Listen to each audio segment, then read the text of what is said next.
जय हिंद दोस्तों, प्रकाश knowledge solution channel पर आपका स्वागत करते हैं। प्रश्नावली 11.1 का चौथा क्वेश्चन देखें। इससे पहले नहीं देखे हैं, पूरा वीडियो अपलोड है चैनल पर, जाकर प्लेलिस्ट में देख लीजिए या फिर आपको जैसे देखना है देख लीजिएगा वीडियो, इससे समझ में आ जाएगा।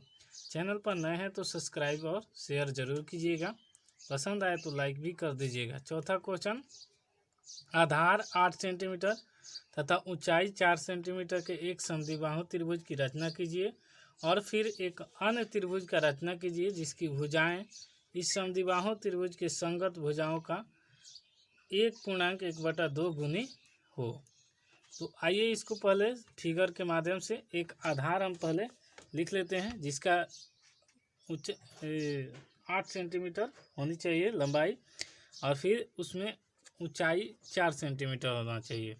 पहले एक हम संरचना खींच लेते हैं आधार 8 सेंटीमीटर का। तो स्केल के माध्यम से हम यहाँ पर 8 सेंटीमीटर, यहाँ एक दिखाई दे रहा है आपको, 2 3 4 5, तो ये हम एक आधार मानकर यहाँ से हम 8 सेंटीमीटर खींच लेते हैं। 8 सेंटीमीटर ये रहा और इसको एक लाइन से हम मिला देते हैं और यहाँ पर इसका नामकरण कर देंगे।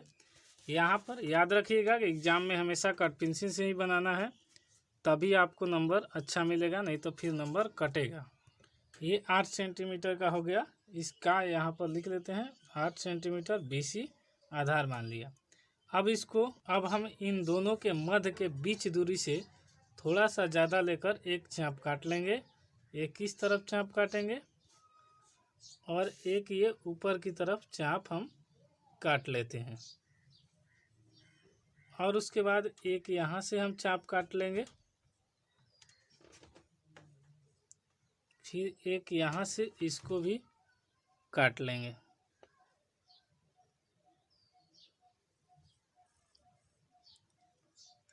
जो कटान बिंदु मिलेगा उसको हम मिला देंगे।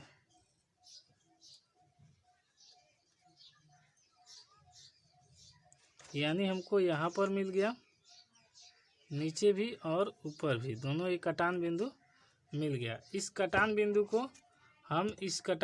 को क्या करेंगे, स्केल से सीधा कर लेंगे और इसे एक चिन्ह से मिला देंगे।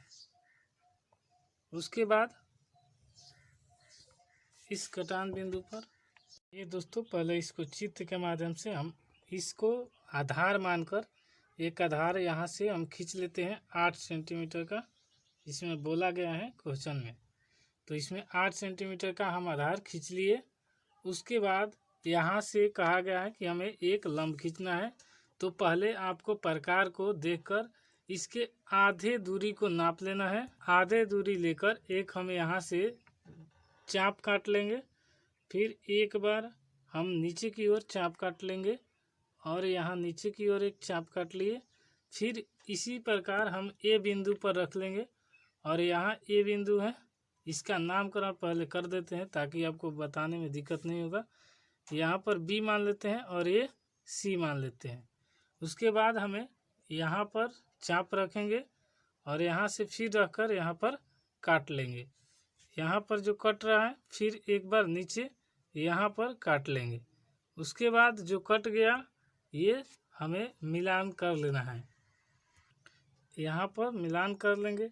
और मिलान करते वक्त हमेशा याद रखेंगे कि हमें कहा गया है, यहाँ पर हिल गया थोड़ा सा, उससे हमको कोई दिक्कत नहीं है, हमें इससे दिक्कत है, बस यहाँ तक ठीक होना चाहिए। तो ये दोनों चाप मिल गया, तो हम यहाँ से 4 सेंटीमीटर लेना है, तो हम यहाँ पर 4 पर रख लेंगे और इसको मध्य में दोनों को मिला देंगे। और यहाँ पर भी है तो ऊपर और नीचे को देखकर यहाँ पर, और हमें 4 सेंटीमीटर ऊपर से चाहिए, तो जितना 4 सेंटीमीटर ऊपर आएगा वहाँ से चिन्ह को हम खींच लेंगे। उसके बाद और याद रहे हमेशा हमें कभी भी कट पेंसिल से बनाना है, कलम से नहीं बनाएंगे, नहीं तो नंबर कटेगा। उसके बाद हम यहाँ से एक 6 तक लेंगे चाप और इसको स्केल के माध्यम, यहाँ 6 है तो ये देख लेंगे और यहाँ बी बिंदु से खींच लेंगे। और इसमें 1.1/2 दिया है, 1.1/2, तो उसे हम पूर्णांक तोड़ेंगे तो 2 एकम 2 1 3, 3/2 हो जाएगा। आपको पूर्णांक इससे तोड़ा जाता है, नीचे वाले को इससे गुना किया जाता है और जो ऊपर वाला होता है उसे जोड़ दिया जाता है और जोड़कर ऊपर लिख दिया जाता है। तो इस 3 भाग को यहाँ तक लिख लिए। तो इसमें स्केल को हम 1 भाग को 2 माने हैं, तो यहाँ पर 2 को 1 मानेंगे और यहाँ पर 2 और यहाँ पर बचेगा तो ये 3 हो जाएगा। यहीं हम लिख लेंगे। लिख लेने के बाद यहाँ पर डॉट कर दिए। अब सबका नामकरण करेंगे। नामकरण करने से पहले यहाँ हमें समद्विबाहु त्रिभुज बनाना है, तो इसको और इस बी से मिला देते हैं। तो यहाँ से हम बी को मिलाएंगे, तो ये वाला बिंदु से हम यहाँ तक मिला दिए। फिर इसी प्रकार यहाँ से भी एक चाप को इस बिंदु से मिला देते हैं। जो बिंदु मिला हम इसका नामकरण ए दे देते हैं और यहाँ पर ए हो जाएगा। अब यहाँ पर इसका भी नामकरण कर देते हैं, इसे B1 लिख लेते हैं, यहाँ B2 और यहाँ B3, ये हमको मिल गया। अब कहाँ है कि 3:2, तो 2 भागों में बांटना है, तो ये 2 को हम इस C से मिला देते हैं। तो इस 2 को आइए अब C से मिला देते हैं। इस पर स्केल रखेंगे और इसके बाद B2 पर रखेंगे, क्योंकि इसमें 2 कहाँ है कि 2 भाग वाला, तो यहाँ से एक स्केल रखेंगे और यहाँ पर B2 पर, और उसके बाद हम इस स्केल से इसको मिला देंगे। मिलाने के बाद अब हमें यहाँ से 90 डिग्री बनाना है, तो हम थोड़ा सा चाप को छोटा करेंगे और जो बिंदु से यहाँ से खींचेंगे इस चाप से, वहीं B3 पर रखकर खींच लेंगे। तो यहाँ से आपको इस बिंदु से लेकर ये वाला खींच लिए। फिर इसी प्रकार यहाँ B3 पर रख लिए और B3 से रखकर एक यहाँ पर खींच लेंगे।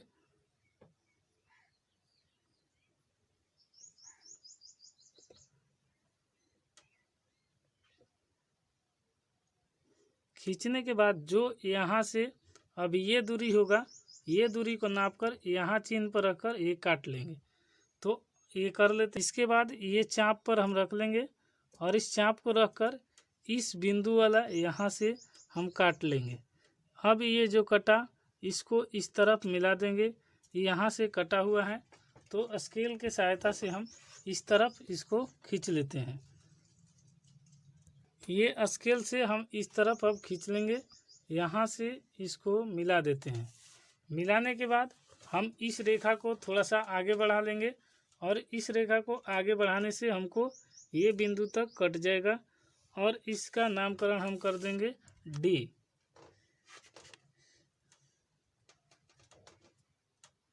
अब इसी सेम प्रकार से हम चाप से लेंगे और इसको यहाँ रखेंगे और एक छोटा सा हम काट लेंगे। छोटा या बड़ा काटने से हमको कोई घाटा फ़ायदा नहीं है, बल्कि फिगर को हमें लेकर डाउट रहेगा कि बड़ा हो जाएगा या छोटा। तो यहाँ एक बार रख के काट लिए।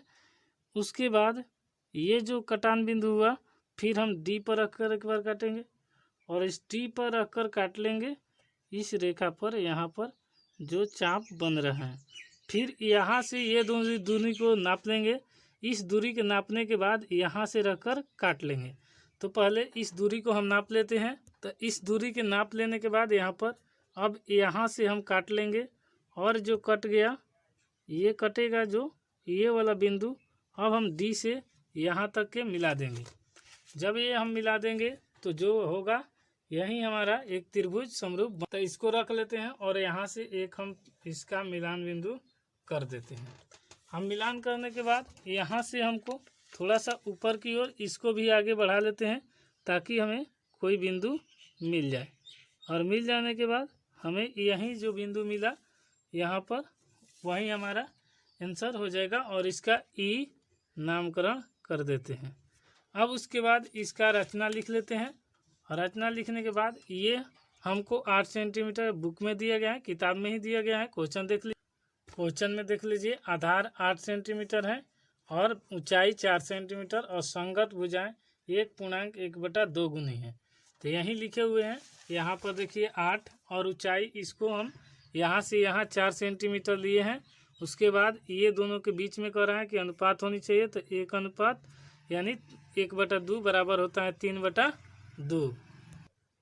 त्रिभुज की रचना करने के बाद इसका लिख लेते हैं। जो रचना दिया हुआ है त्रिभुज का बनावट है। अब इसका रचना इस तरफ लिख दिए हैं, तो रचना को पहले पढ़ लेते हैं।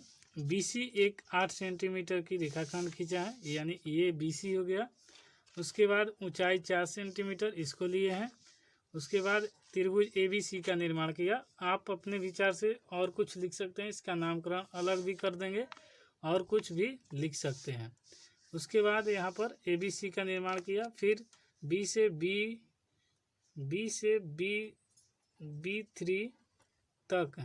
B3 तक एक रेखाखंड खींचा, जहाँ कोण CB B2 है, यहाँ पर C है और ये B है और यहाँ से B2 एक कोण बनाए। फिर उसके बाद फिर B को केंद्र मानकर 3 बराबर चाप खींचा। B बराबर B1 B2 और B3, यानी इन दोनों तीनों के बीच की दूरी समान है। फिर B3 को D से मिलाया और उसके बाद B2 को C से मिलाया गया है। पहले आप इसको भी लिख सकते हैं, B2 को C से मिलाया। फिर B2C समानुपात B3D से खींचा, यानी B2C और उसके बाद B3D समानुपात, यानी जितना ये है बराबर है। उसके बाद D से AC को AC समानांतर DE खींचा, जो बढ़ाए गए AB से E पर मिलती है, यानी D से AC, D से यहाँ C से D तक बढ़ा गया और उसके बाद D से बढ़ाकर यहाँ C तक और AC समानांतर DC, AC जितना होगा और D ये हो जाएगा AC समानांतर होगा DC के, ये इसके बराबर और DE के बराबर, माफ़ी चाहते हैं, इसको DE के बराबर होगा, यहाँ E है तो DE के समानांतर होगा AC।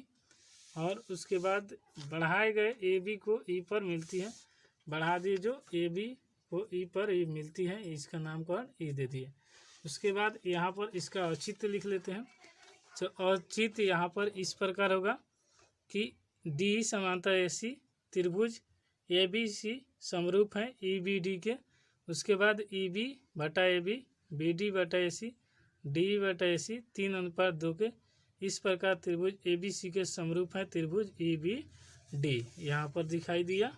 तो ये रहा त्रिभुज ABC और ये होगा EBD, यहाँ पर E है, ये B है और ये D है, ये समानुपाती होगा। यही आपका राइट आंसर है। मिलते हैं नेक्स्ट वीडियो में, तब तक के लिए जय हिंद। लाइक और सब्सक्राइब और शेयर जरूर कीजिए। पसंद आए तो लाइक कीजिए, ना आए तो कमेंट कीजिए और दोस्तों के पास शेयर जरूर कीजिए।